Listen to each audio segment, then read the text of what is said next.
There was only 2 cars that were at Shelby American that I've ever heard rumor of getting nicknames, and one was the Green Hornet. Something special about him, or you wouldn't have nicknamed him. This car was the car that was going to change things. I was incredibly excited about what that future would mean going forward with the Green Hornet. Restoring the car and understanding what we're looking at, that's hard. These are the original uprights, only 3 sets in the world. Green Hornet's the only functioning Connelec fuel-injected car on the planet. It made 502. Whoa, I'm shocked right now. I want to make it accurate. This is what you remember? Yeah, that's fantastic. It's not just going to be a show car. I'm going to drive it. Let's run.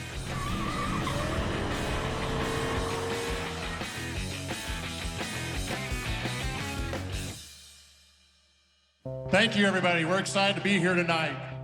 At the Barrett-Jackson auction in Scottsdale in 2019, the names Carroll Shelby and Craig Jackson were woven together for a great cause and a great moment in automotive lineage.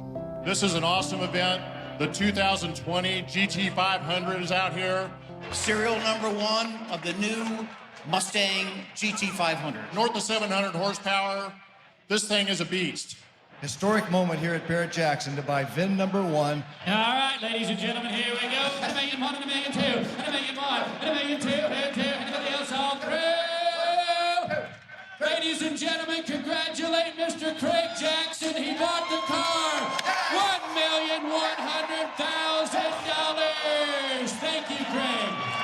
I bought the rights to VIN number 1, Shelby GT500, for a reason. The first new Shelby to have all the innovations the Green Hornet had.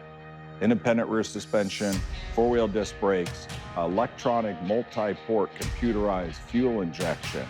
That was a spontaneous decision.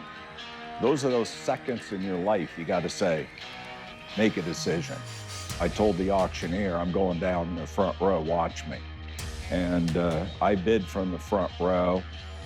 It's fitting that Carroll Shelby, an iconic name in automotive engineering, design, and speed, would be paired with Craig Jackson, a well-known and respected name in collector car auctions and restorations.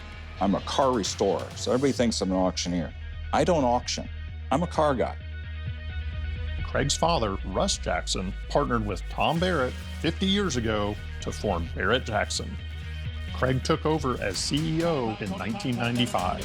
He has taken the company to a whole new level, and the Barrett-Jackson name to worldwide recognition, making the names Barrett-Jackson and Carroll Shelby almost synonymous. Craig admired Carroll Shelby and considered him a mentor. An individual that I really looked up to. Shelby's number 1 for the amount of cars that I have. Jackson surrounds himself with people who have a passion for the history and legacy of Carroll Shelby. Carroll Shelby was larger than life. Therefore, the cars he produced were larger than life. The things that he accomplished were larger than life. What they were doing back then, I mean, it's just amazing. One of Shelby's greatest contributions to the performance car world was a Mustang prototype called the Green Hornet. When car manufacturers wanted to test out new features on their cars to see what they would put into production, they would create a prototype. Some prototypes are engineering prototypes. Some are styling prototypes. Green Hornet was a little bit of both. It's legendary, it's folklore, it's the things that fantasies are made of. Prototypes are a vision, they're a concept, they're somebody's dream. And a lot of times it's difficult to take that dream and turn it into reality. And the prototype is, actually where that engineer meets that designer's vision and you turn out something special. And a lot of times it's just one and they'll never happen again. Green Hornet is a double prototype. It's special for a lot of reasons. One, it started life as a Ford prototype, as a nationwide version of the California Special. Shelby used it as a test bed, so they put a Shelby nose on the front of it and Shelbyized it. The Hornet, if you look on the side of it, says EXP 500. That means it's an experimental car. The Green Hornet was the first prototype to bring a number of experimental techniques together into one vehicle. independent rear suspension, four-wheel disc brakes, a experimental engine in it with Conlake fuel injection, which is computerized fuel injection, which was so far ahead of its time, all in one car. The team at Shelby was also the first to get to test Ford's experimental parts.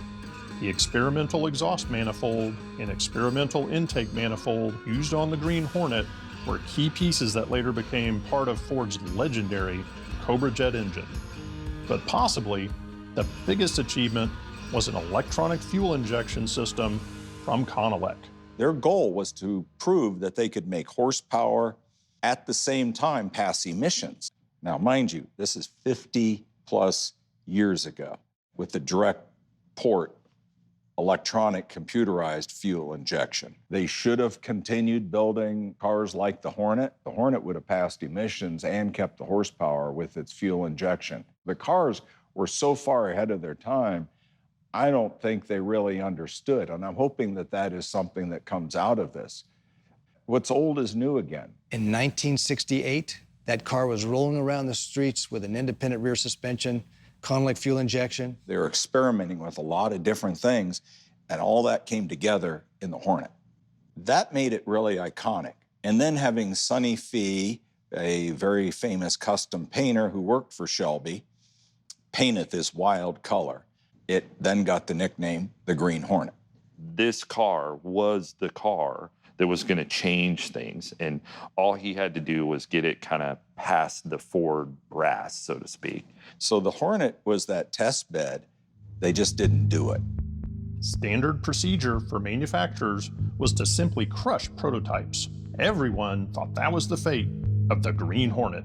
That is, until Paul Newitt researched and self-published a book that led to the dramatic twist in the tale of the Green Hornet. My book came out in 1988. I must have printed like 1,000 copies. And then there was a drawing of the Green Hornet car that I put in my first book. Like, oh, well, we don't know where this car is. It was probably crushed. I'm going to put the story in because Fred told me about this car. A gentleman got a copy of it and was looking through it and said, you know, the car you're talking about sounds an awful lot like my car. He contacts Paul Newitt, who wrote the book, who contacts Fred Goodell with the VIN number, calls Fred Goodell. Fred Goodell goes, that's the Hornet. And I'm like, oh my gosh, I found the car. So it wasn't crushed. Yeah, I was pretty excited. The Green Hornet was one in a billion, and that it survived the Crusher and all the stories and the legend that it was and what it represented. How could a legendary car like the Green Hornet escape the Crusher without anyone knowing? In all the memos, it says dispose of. There is nothing I have found that said crush. I think the Green Hornet was an accounting decision. Somebody in accounting said, why are we crushing all these cars? Why don't we put them back so that they're legal and sell them? And that saved it. The Green Hornet survived the Crusher when it was sold to Robert Zandowski, manager of the lot. He, in turn, sold it to Don Darrow, the owner of a Ford dealership in Sheboygan, Michigan. And that's where it stayed for over 30 years until Don passed away. That's when Steve Davis got involved. I got wind of the Green Hornet existing actually long before it was purchased because I heard it was for sale, and I was always like one step behind it. I was so in love with that car, and financially I was not in a position to keep the car at the time. I tracked Craig down and said, Craig, this is the deal. It's a Green Hornet. I take my word for it. It's incredible. With the Green Hornet in Craig's hands, he wanted to restore the car back to its prototype glory. I grew up restoring cars, and I wanted it to be as accurate as possible. A key moment and a key decision for Craig came when he saw the photo of the independent rear suspension. It was not the original IRS system. Craig realized to make the restoration accurate and historically correct, he would have to track down the original blueprints. Craig not only found the blueprints, he found the son of the man who designed and developed the system. My dad, Klaus Arning, was with Ford Advanced Vehicles. His area of expertise was suspension design. Klaus Arning held the patent for an independent rear suspension system that was both unique and revolutionary. He got authorization to use the only computer at Ford World Headquarters to build a program for his IRS design. What makes this kind of unique was, given the time frame, we're talking 1962, 63, he worked with another gentleman, Chuck Carrod, to develop a computer program to be able to plot suspension movement in all 3 dimensions. They were able to come up with a program, which is still being used today, that you could change all your points and you would get a plot of exactly how the wheel movement is happening. Even though it was a significant engineering breakthrough, Klaus Arning's IRS system was lost and forgotten until a friend of Klaus Arning started looking for it. Hi, I'm Dwayne Carling. I'm the guy that found the independent rear suspensions laying in a mud in Oxford, Georgia. In the peach orchard? In the peach orchard. It's hard to imagine that the IRS system was discarded in the mud for 30 years. But equally hard to fathom, it was also sold for scrap metal at a warehouse garage sale in North Carolina. This whole thing is like a detective story. You're going one way and then somebody sends you down a blind alley. Coming up, how a father's legacy passed down to his son helped restore the Green Hornet. You can't understand how many times, especially over the last 24 hours, that I wished he was here. The Green Hornet is legendary. For more untold stories, go to barrett-jackson.com.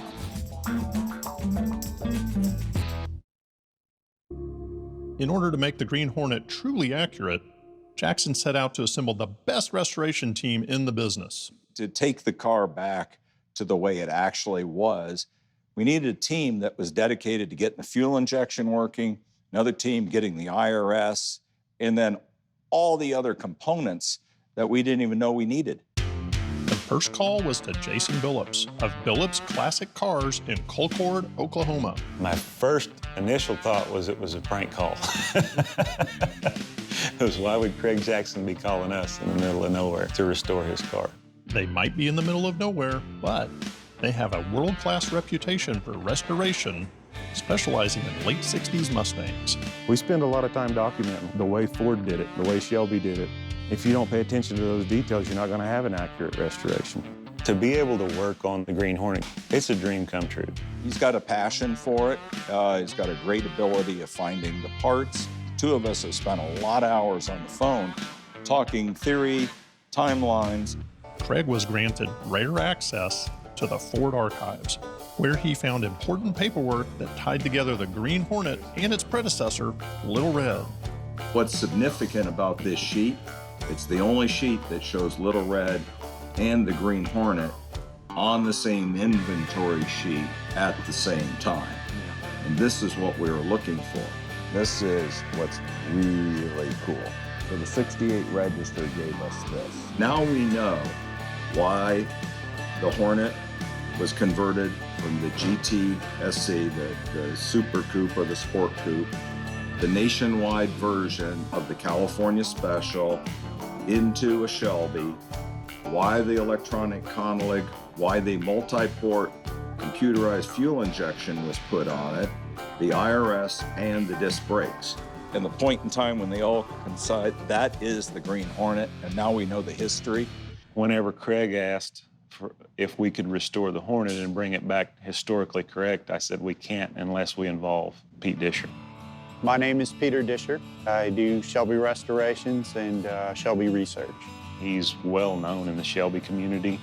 Pete's always been fascinated with engineering cars or prototypes like the Green Hornet. Pete's passion is to put the connelly fuel injection back together and get it running. But there was one other member of the team who brought passion, knowledge, and a connection no one else could match. I'm Chris Long, and I'm an electronics engineer. But he's much more than just an electronics engineer. His father, David Long, was the founder and chief engineer of Connelec. He designed and created the fuel injection system that was tested in the Green Hornet more than 50 years ago. The same system Chris rebuilt and is putting into the restored Green Hornet. The passion that he had for continuing his father's legacy in the car was just, it was priceless. I was 12, 13 years old when these cars were being brought through the facility? My first impression of Chris was he was a chip off the old block. Yeah, his dad was by far probably the most smartest person I've ever met, I would say, yeah. That they were willing to come out and offer their expertise to make the car run couldn't happen without them. Well, it took a village to do this. You have to have the parts, the knowledge, and the desire. If we can go and make history right, that's what we're doing with the Hornet. Still to come, will these 50-year-old parts pass the stress test? We were nervous. To learn more about how we found and sourced original parts for the independent suspension, go to barrett-jackson.com.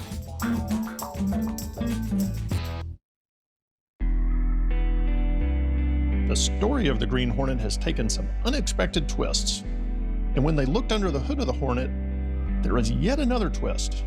Normally, in the life of an engineering car or a prototype, there are multiple engine and transmission combinations used in the car. The Green Hornet actually had the engine that it was tested with at Shelby Automotive still in the car when we got the car in the shop in 2018. And we didn't realize it when we first brought the car in. It wasn't until after Jason's dad, Carroll Billups, rebuilt the engine and was about to modify it to become compatible with the Connelec fuel injection system that they realized what they had. There's a special sensor that goes in the head for the fuel injection. It senses heat. I went over to mark the spot on the head because I was going to have Casey drill the hole and tap it. And he goes, "You mean right here where this one is?" And I said, "You got to be kidding me." And I went over and I got the sensor, the original sensor from the Connelec, and I brought it over and I threaded it in the hole. It was the same thread pitch and everything. Knowing we had the original experimental engine in the car still that had been in it when it was tested with the Connelec on it, we've had a lot of luck. The reason that they wanted to do the fuel injection on the 69 70s is because Carroll always wanted his cars to be a little bit different. What made the Connelec so innovative was its ability to electronically inject the correct fuel mixture directly into the intake valves, instead of using the current carburetor, which operates mechanically and inefficiently. We're not talking about mechanical fuel injection, we're talking about electronic fuel injection in 1968.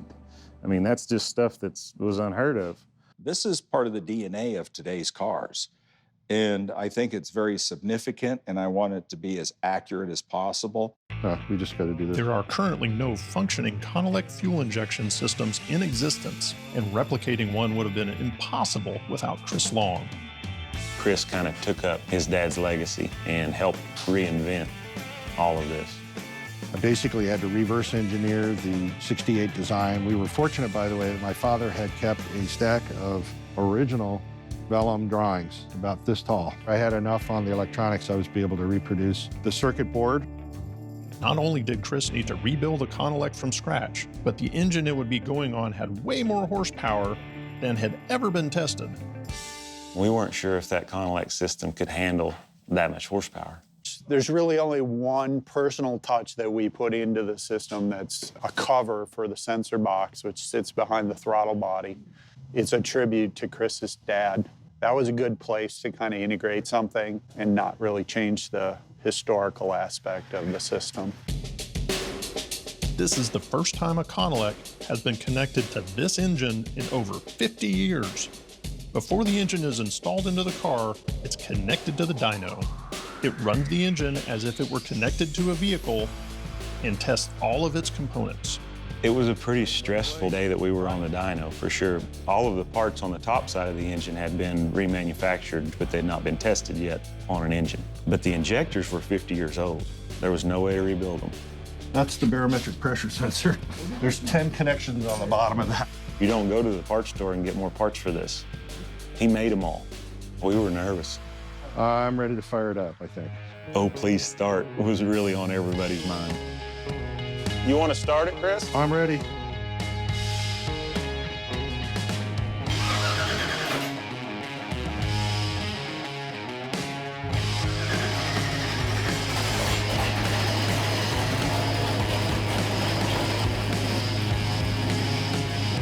That's real good right there. Is it real good? Yeah. Justin's monitoring everything right here. Chris is monitoring the pulses and stuff from the injectors in there with his setup. And they're both communicating back and forth so we can make it perfect, so we can make Craig run as fast as we can. Of course, the ultimate testimony was when we did some hard pulls.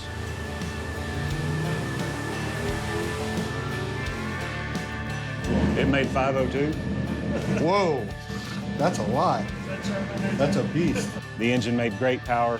We were tickled to death with the results. It actually made more power on the Connelec than it did on a race-prepped carburetor.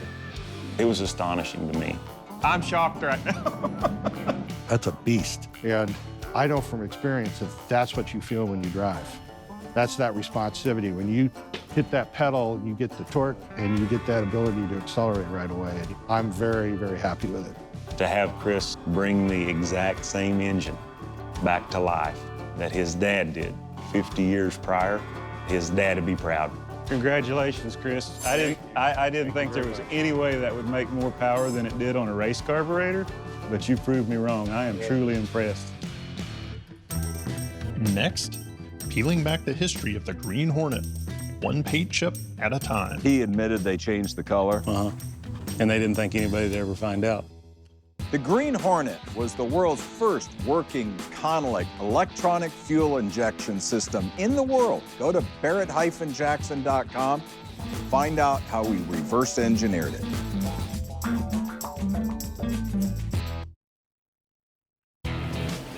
Everyone working on the Green Hornet knew they were restoring a piece of history. They also knew Craig Jackson's goal was to restore it as accurately as possible. Green Hornet is a double prototype. In the first stage of its prototype form, Ford used the lime green Mustang Coupe as a template for the GT Super Coupe program and wore the GT SC script on the quarter panel side scoops. When Ford was done with the car, Shelby got a hold of it and used it as the prototype for the nationwide version of the California Special. Shelby used it as a test bed, so they put a Shelby nose on the front of it and Shelbyized it. The car got an experimental big block engine that became standard for the GT500. They then added the Connelec, independent rear suspension, four-wheel disc brakes, and other experimental technologies. Now, when the car was sold, they had taken all the experimental stuff off of it and sold it as a used car. Finding which parts and pieces were originally on the car is probably the most time-consuming part of restoring a one-of-a-kind vehicle. And there's a picture of the Green Hornet when it was the GTSC. We've had access to go inside of Ford archives to see what they have. We're tying more of the pieces together, but restoring the car and understanding what we're looking at, that's hard. He's turning over every rock and getting in everybody safe and trying to figure out who has any kind of documentation. Some of these people don't know what they have until we ask them, or you tie this piece of paper to that piece of paper, and now we're getting a better sense. So SC, Super Coupe or Sport Coupe emblem, here's the part number. So December 67. It's forensics, and a bit of good luck, and a lot of hard work. And the team got really lucky when trying to piece together the independent rear suspension. This picture is out of the Hornet, but this rear end, and you can zoom in on certain things with the coilovers and how the adjusters are and how the relationship to the uprights to the brakes is exactly to this print. We know this is the rear end that went in it. Craig and the team caught a break when they were able to identify and track down original hub carriers from the 60s, the exact ones that would have gone on the Green Hornet when it was originally built. This is quite a find. You're holding something that was made by Ford Advanced Vehicles back in the day, and they're actually going back on the car. That was very cool. With original parts sourced for the independent rear suspension, the team turned its attention to one of the more challenging aspects of the restoration, the paint color. As we went through taking and stripping, or as Jason's team did, Jason called me and said, the original color is underneath there, and he sent me pictures. I wanted to come see this. We didn't know the tint of it and how much candy, but we did know that the car was painted the wrong color. The side scoops were evidence. They showed it in the gold, the lime gold, 2 coats. First as a California special. Then we believe the car was painted all lime gold as in Shelby livery. And then third, it was turned into the Hornet. And you see all those layers of paint in its history. When Martin Euler restored the car back in the early 90s, the Green Hornet had been owned by one family since '71, the Darrows. Whenever they restored the car, they never did really like the color on the car. So they asked Martin to paint it this dark emerald green, but they never told anybody that. The whole world thought that dark green was what color the Green Hornet was supposed to be. Best part is they never stripped the fiberglass. Had he stripped everything, we would have never known the true color of the Hornet. But because he did not, we peeled big chunks, Jason did, off the car. This was taken off of the deck lid. Off the deck lid. Yep. It's still got lime gold on the back. Here's the original. Then it was painted the custom color green, and then there's Martin's paint job. Yep. I mean, the evidence of the car is showing us what color it's supposed to be. And he admitted they changed the color? Uh-huh. Yep. And they didn't think anybody'd ever find out. So I think we got the base right. The thing is to know how much candy to put on it. Candy is clear with a little bit of tint in it. So the more you put on, the deeper it gets. As candy sets out in the sun, it breaks down and it gets lighter and it starts to get just that dull look. So then this is 1 coat of candy, 2 coats of candy, 3 coats of candy, 4 coats of candy. But we're trying to determine how much we think it faded because you know how candy fades. We should call Paul when we're done here and see if Paul knows where that letter is, that little chip, even if he could take half the chip and send it to us. So if I'm gonna get this sprayed next week, I gotta... Let's see if we can call him. Want to call him now? We could try. Paul Newitt had sent Craig a picture of the paint chip of the original Green Hornet color. Craig really felt they were close. So Paul, what we don't know is how much candy to put on it. Do you know where that chip is still that you sent us the picture of? It may give us the final clue as to how much candy to put over the base. Yeah, I have it. It's in my stuff. I mean, I can mail it to you or something. I mean, that's not a problem. Paul sent Craig and the team a portion of the original paint chip with candy on it. BASF reviewed the paint samples and recreated the color exactly as it was on the original Green Hornet and gave it to Craig, free of charge. And it looked perfect, but they wanted input from someone who had actually seen the Green Hornet in the late 60s. And you actually remember the Hornet from back when you were a kid. I do. It was unlike any of the other Shelbys I'd seen, especially the color.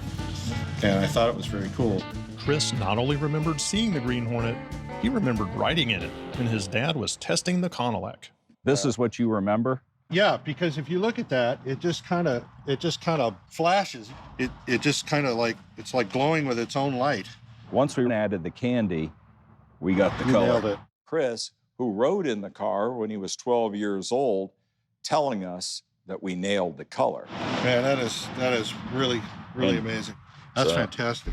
Since 93, 94 till present, that's what everybody knew the Green Hornet as, was this dark emerald green color. That's the color that the world thinks the Hornet's supposed to be. So when they see it this color, it's going to be a little bit of a shocker.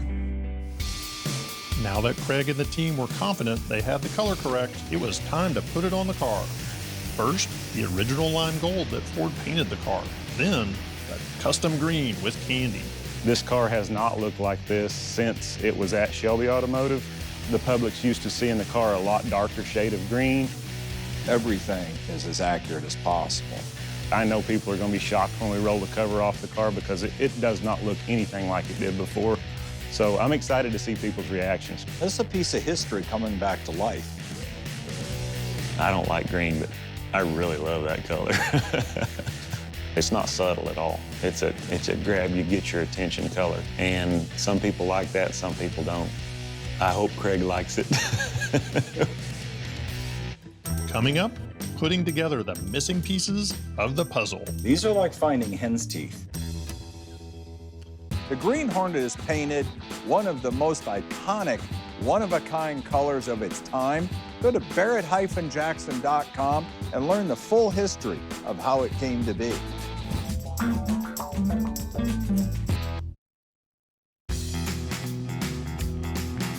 The Hornet is now officially the Green Hornet. I really love that color. But Craig has just arrived to see the color on the car for the first time. That is a pretty green. It looks a lot better than in pictures. That's got some highlights on it. I was hoping you were going to like it. As soon as he walked in, he got that little smirk that he gets on his face whenever he likes something, and I knew we had him. Even though I had all the samples, I couldn't imagine what it looks like on that big of a canvas.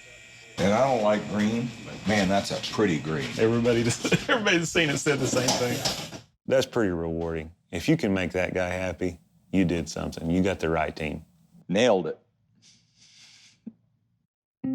So when you look at the car, you've got the lime gold, but you've got just the overspray of the green. That's because we restored the car the way the car was. They painted it probably in a weekend, and they painted it assembled, and that's the way we simulated that. It took a lot of time, but it's the only way to do the car the right way. The way that it has the primers and the lime gold and the overspray.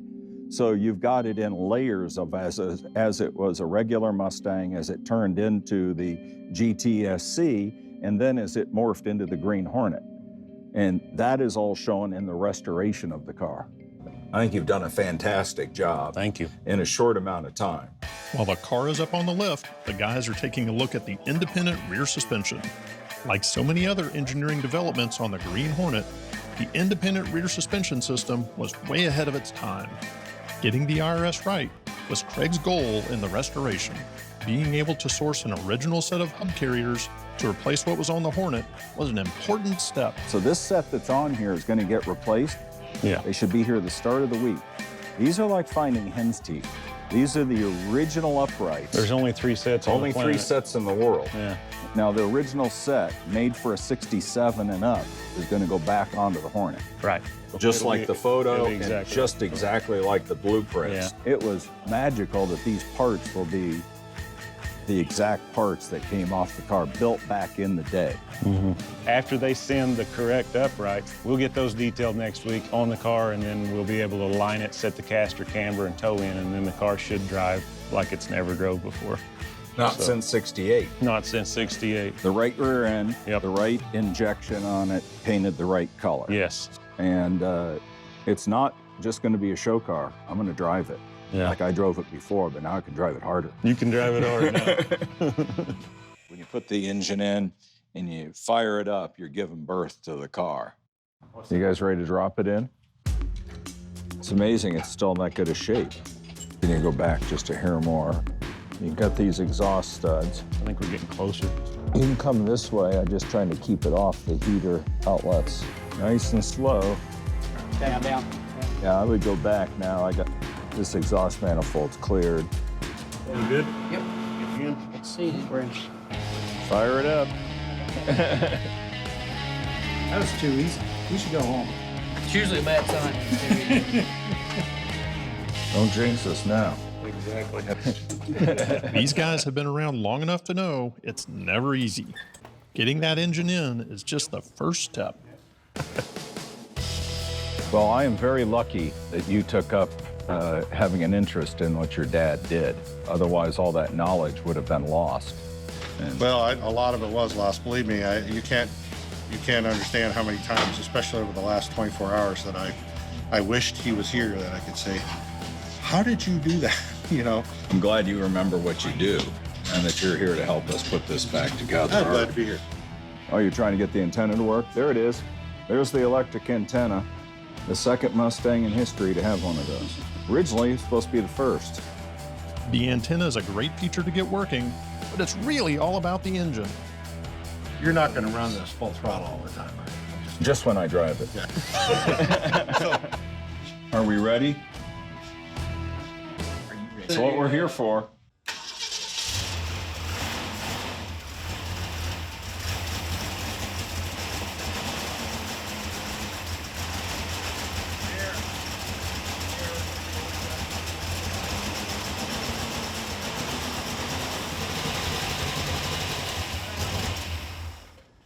She's running a little rich. It's running super rich. We put a pretty good cloud out. If an engine's running efficiently like it's supposed to, you won't see anything coming out of the exhaust. But if it's running really rich, which means there's unburnt fuel, it black smokes out the back. It'll eventually wear out the engine. The engine was running perfectly on the dyno. We could try starting it up one more time and then put my scope on the thing and see what the pulse is. up.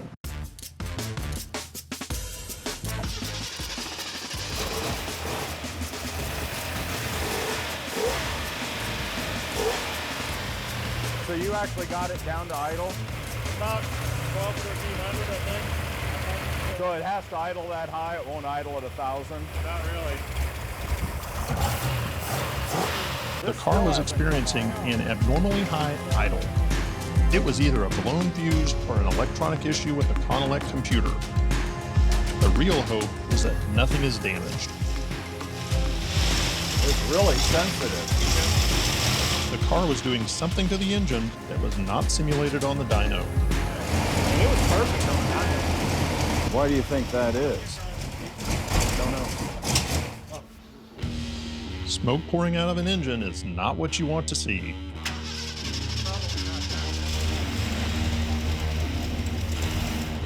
Chris determined the issue was the car's voltage output. The dyno was at 12 volts, but the car was putting out 14.2.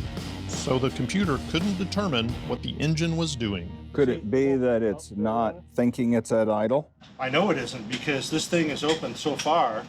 It doesn't think it's at idle. In this case, the result was the high idle in unburnt fuel. And that's why it's doing what it's doing. I think so, because when it goes into idle mode, it's too rich. To fix it, Chris soldered in a new resistor, which made the impulses from the car to the computer consistent. Ready? Ready.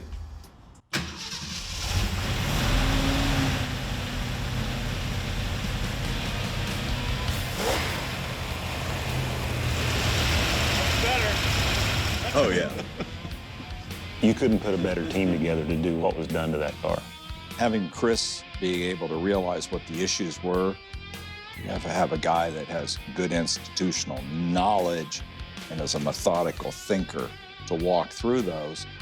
And we got it all done in one day. By the end of the day, it was running the way it did on the dyno. The talent and the passion behind the team is just priceless. Yeah. A couple weeks, we'll have it ready. Next, taking the Green Hornet on the track for the first time. Let's rock.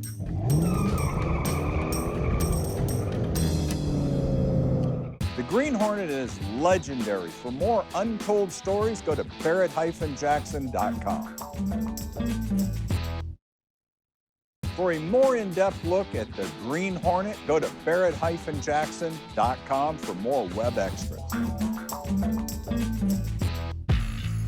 The thrill of rebuilding a piece of history for future generations is overwhelming, but nothing is more exciting than getting behind the wheel and hitting the track. Craig really likes to push the envelope, and if that engine blows, well, that's the end of the Green Hornet. Let's rock. Don't. Ready?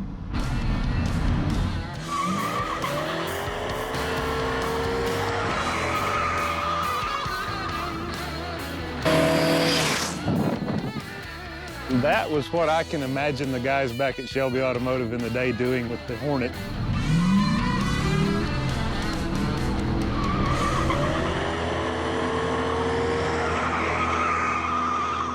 I don't think I've ever enjoyed watching somebody do burnouts so much. It was great. This car was so impressive.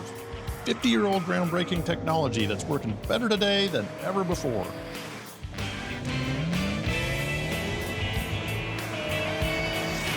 This thing hit over 100 miles an hour in less than 10 seconds, and the car still handled beautifully.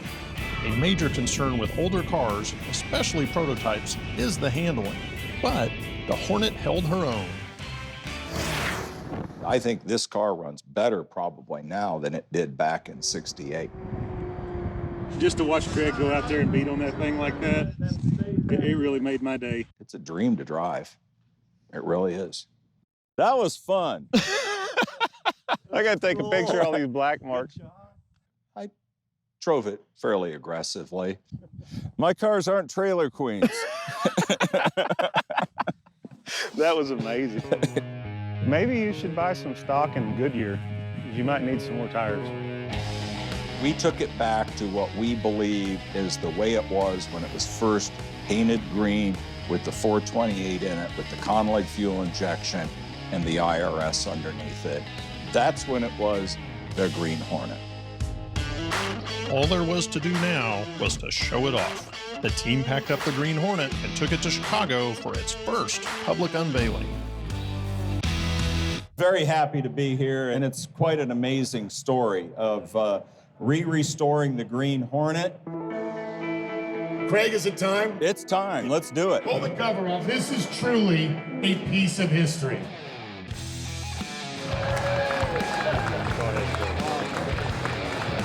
When we unveiled it for everybody to see it in the color it was supposed to be and everything, I mean, to finally see the car done, super cool moment. I mean, one of those days I'll never forget. Being a close personal friend of Carroll, knowing him for so long, being part of it, it's a dream come true. Having Chris here, whose dad put the Conley fuel injection on it 50 years ago, and now it is the way it ended up at the end of 1968 as a fuel-injected, independent rear suspension, four-wheel disc brakes with electric antenna. Well, we let the car talk to us, and that's how we approached the restoration. I can't say enough about all the guys that worked on it. The late nights, the long weekends, and Craig, he's just been a joy to work with. He really is a true car guy. Having Pete Disher there, having Chris there, Jason, the whole team that built the car, researched the car, and to share in that unveiling, and to have everybody that loves these type of cars see it again for the first time, the way it really was. And it was very special. The amount of people that the Green Hornet project has brought together, it really shows the camaraderie in the car community whenever something special is going on. I think it speaks to the American population in general. There's a lot of innovation in America, and we're known as great innovators and entrepreneurs, and that's how we built this country over the years. And this car represents that innovation in one small way. It was historical passion, 60s engineering, by God, let's do it. We're hot rodders, let's get some Ford engineering in here, let's make this happen. And it became greater than the sum of its parts. I was incredibly excited about the Green Hornet and that I touched it at some point along the lines. Man, it's been a dream come true to work on that car. So many cool things being tested for 1968 that was just groundbreaking. Those are the things that make it neat. And anytime you can take somebody like Carroll, that was an icon, and bringing this history back to the public to let them know how important they really were. Very, very proud of what we've accomplished and what this has become and the legacy that's being built. It's larger than life, so to speak.